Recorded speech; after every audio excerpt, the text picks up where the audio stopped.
Bonsoir. Donc, du coup, dans cette vidéo, on va voir une des figures les plus importantes du paintspinning. Enfin, en tout cas, c'est vraiment une base vraiment importante à maîtriser dans le paintspinning. En tout cas, pour pouvoir faire d'autres figures, parce que bon, en vrai, parce que genre, je sais pas, il y a, je vais dire une connerie, mais peut-être la moitié des figures du paintspinning qui reprennent en partie la charge, quoi. Enfin, de la base, en fait, on utilise la charge. Donc, c'est quand même assez important à maîtriser. C'est une bonne figure qu'on peut apprendre au début. Honnêtement, je trouve qu'elle est intéressante. Donc, du coup, on va passer au tuto.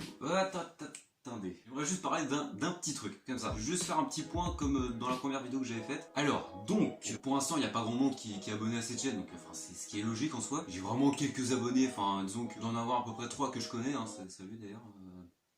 Et un que je connais pas, donc salut aussi. Bon, je sais, au moment où je tourne cette vidéo, il y a marqué 5 abonnés, mais il y a un pote qui s'est abonné 2 fois, enfin bon bref. Et ils m'ont dit des trucs sur les 2 premières vidéos que j'avais faites, et c'était assez étonnant d'ailleurs. Ils m'ont dit par exemple, bon je sais bien que la qualité des vidéos elle est un peu dégueulasse, étant donné que je filme avec mon téléphone, et que en plus de ça c'est pas un super téléphone non plus, enfin bon bref c'est pas grave. Mais par exemple ils m'ont dit que j'étais assez à l'aise à l'oral quoi.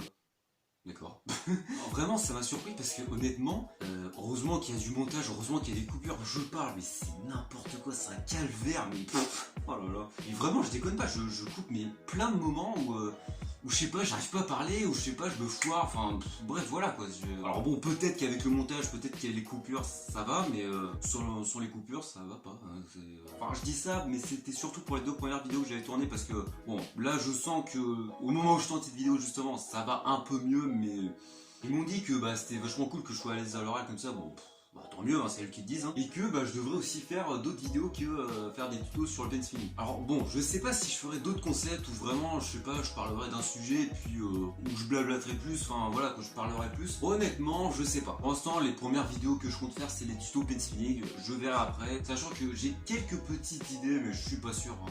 En vrai, si vous avez des idées, si vous voulez vraiment que je fasse des vidéos sur un sujet, bah dites-les moi dans les commentaires, je pourrais peut-être en faire, je sais pas, je verrai, hein, vraiment c'est pas sûr du tout. Parce que oui, en soi, bon, je peux comprendre que le paintspinning ça intéresse pas forcément tout le monde, hein, je peux comprendre. Donc du coup, si je continue cette chaîne plusieurs semaines, plusieurs mois, enfin ce que vous voulez, ouais, en vrai, il est probable que je fasse d'autres vidéos que le paintspinning, mais par contre, je pense pas que ça arrivera tout de suite. Parce que bon, en vrai, les vidéos comme ça prend plus de temps à faire, enfin à trouver le sujet, etc.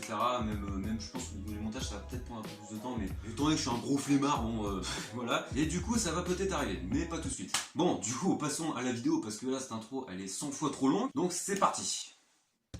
Bon, passons enfin à la vidéo, j'ai envie de vous dire, parce que j'avoue que là, l'intro, elle était un peu longue. Donc du coup, la charge qui est cette figure-là. C'est une figure qui est, je pense, pas plus dure que le turnaround. Enfin, après, peut-être qu'il y en a certains qui vont me dire que ce sera plus dur, mais je pense pas. En vrai, c'est à peu près. Je pense que c'est à peu près la même difficulté que le turnaround. Et en même temps, je sais pas, je trouve que c'est quand même plus stylé que le turnaround parce que le turnaround, voilà quoi, tu fais un tour par un tour, tu vois, tu fais pas. Ça tourne pas en continu, quoi. Tu vois, contrairement à la charge où tu peux le faire, ça à l'infini, quoi, tu vois, littéralement. Et c'est ça qui est assez cool avec la charge du coup. Alors comment apprendre cette charge? Donc vous allez prendre votre crayon ou votre mode si vous en avez un, et vous allez tout simplement venir le placer entre ces 2 doigts là. Alors en vrai vaut mieux commencer entre ces 2 doigts là parce que oui du coup il n'y a pas que entre ces 2 doigts là qu'on peut faire la charge, hein. On peut le faire aussi là. Et entre ces 2 doigts là, enfin voilà. Et pour le début, on va commencer plutôt comme ça. Ah oui, puis d'ailleurs, je précise juste un petit truc, mais en réalité, je monte surtout la charge dans ce sens-là. Mais en fait, il faut savoir que ça, c'est la charge reverse. Donc en fait, c'est la charge dans l'autre sens. Normalement, le vrai sens de base, c'est ce sens-là. Mais en vrai, je sais pas pourquoi, mais je maîtrise mieux la charge reverse que le sens normal. Voilà, pour cette vidéo, ce que je vous conseille, c'est de le faire dans le sens que vous voulez. Vraiment, vous le faites comme vous le sentez. Parce que moi, je pense que je vais surtout vous montrer dans ce sens-là, parce que c'est surtout comme ça que je l'avais appris. Et je sais pas, si vous y arrivez mieux dans ce sens-là, bah faites-le d'abord dans ce sens-là, il n'y a pas de souci. Donc, du coup, je disais, vous allez le tenir à peu près ici. Et par rapport à la position comme ça, bon, j'irai un peu près au milieu, quoi. Donc, vous allez le tenir comme ça. Et la première étape, vous allez juste faire ce truc-là. Donc, pour l'instant, au final, si on prend vraiment juste le bout, et du coup, en fait, ça fait juste des allers-retours, quoi. Tu vois, ça fait juste des traits, ou enfin, je sais pas. Enfin, voilà, ça, pour l'instant, ça tombe pas. C'est juste pour le début, quoi. Donc, vous faites ça. Et en fait, ce que vous allez commencer à faire, c'est vraiment essayer de. Voilà, de faire des petits cercles, enfin, ça dessine plus des ovales, mais bon bref. Et donc en fait vous allez commencer à essayer de faire ça. D'ailleurs là je le fais sans bouger le poignet, mais en fait en vrai n'hésitez pas à bouger vraiment votre poignet, en vrai ça peut aider pour le début. Et bon à force de faire ça, à force de vraiment d'essayer de le faire tourner comme ça, en fait votre crayon il va tourner de plus en plus parce que là pour l'instant on va dire il tourne un peu comme ça, enfin si je le montre, je sais pas si vous voyez ce que je veux dire. Au début il va vraiment tourner comme ça et puis en fait plus vous allez essayer de le faire, et plus vraiment on va se rapprocher quelque chose qui ressemble à du coup ça, quoi, tu vois, sans trop bouger le poignet. Alors en vrai, un petit truc qui pourra peut-être vous aider, et je pense que ça explique aussi d'ailleurs pourquoi je préfère faire la charge dans ce sens-là que dans l'autre sens, tout simplement. En fait, avec mes doigts, c'est un peu comme si je faisais une vague, comme ça. Je sais pas si vous voyez ce que je veux dire, mais en fait, c'est un peu comme si... ouais, voilà, je faisais ça, quoi. Bon, là, du coup, avec le mode, ça va pas forcément se voir, mais en vrai, je vous jure que c'est vraiment comme si je faisais une vague. Le truc, c'est que c'est beaucoup plus facile de faire une vague qui va dans ce sens-là que dans l'autre sens. Et je pense que c'est vraiment pour ça que j'ai plus de mal à faire la charge dans ce sens-là, quoi, du coup. Bon, en vrai, maintenant, j'y arrive, quoi. J'ai pas trop de difficultés là-dessus, mais quand même. En vrai, je pense que quand vous allez vous entraîner à faire la charge, je pense que c'est intéressant d'essayer de faire comme si c'était une vague, en fait, de vraiment faire comme ça, quoi. Et ça, d'ailleurs, ça peut se faire avec un crayon classique. Alors, attendez.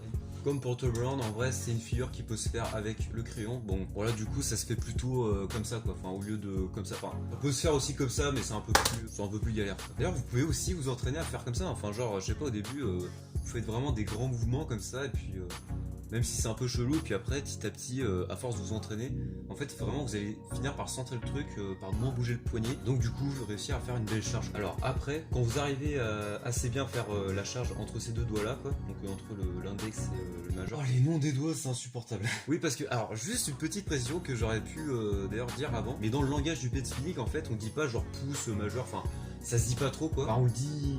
Normalement, on le dit pas tellement les noms des doigts parce que c'est un peu compliqué. En fait, on donne plutôt des lettres et des chiffres, quoi.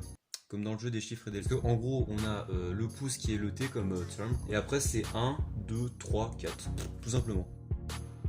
Donc là, du coup, bah, si je fais ça, ça veut dire que je fais une charge en 1, 2, quoi, tout simplement. Parce que bah, je fais tout simplement la charge avec le 1 et le 2. Donc, je disais, quand vous arrivez bien à faire la charge entre le 1 et le 2, en vrai, n'hésitez pas à le faire entre les autres doigts, quoi. Ça peut être assez utile aussi. Et voire même en T1, quoi. Donc, du coup, entre le pouce et l'index. Bon, c'est vrai qu'on bouge beaucoup plus la main, et puis c'est un peu moins joli, mais ça peut être utile aussi. Alors, en vrai, je trouve que entre ces deux doigts-là, entre le 2 et le 3, bon, en vrai, ça va, c'est pas vraiment plus dur que en 1-2. Par contre, en 3-4, c'est un peu plus chaud. J'avoue que là, c'est un peu plus galère. Bon, de toute façon, de manière générale, enfin, je sais pas si ce sera clair vraiment pour tout le monde, mais le petit doigt, il a tendance à être un peu moins contrôlé, quoi. Quand je fais des figures avec le petit doigt, c'est un doigt qui se contrôle moins facilement, donc honnêtement, c'est un peu plus galère, quoi. Bon, bah, du coup, c'était la fin de cette vidéo. Honnêtement, c'est une figure qui est assez cool, quoi, qui est vraiment pratique dans le pet spinning, comme je l'ai dit tout à l'heure. Parce que là, en vrai, dites-vous que ça va, ça prend quelques jours, quoi. Donc, après, je dis quelques jours, mais ça dépend des gens. Il y en a, ils peuvent maîtriser ça en une journée, quoi. Et d'autres, ils peuvent mettre 2 ou 3 semaines à maîtriser, donc ça dépend, quoi. Mais bon, je dis une estimation d'apprentissage, c'est approximatif, quoi. C'est pas non plus. Et je vous dis à bientôt dans une prochaine vidéo. Salut. Je sais toujours pas comment finir ces vidéos, mais je vais trouver. C'est.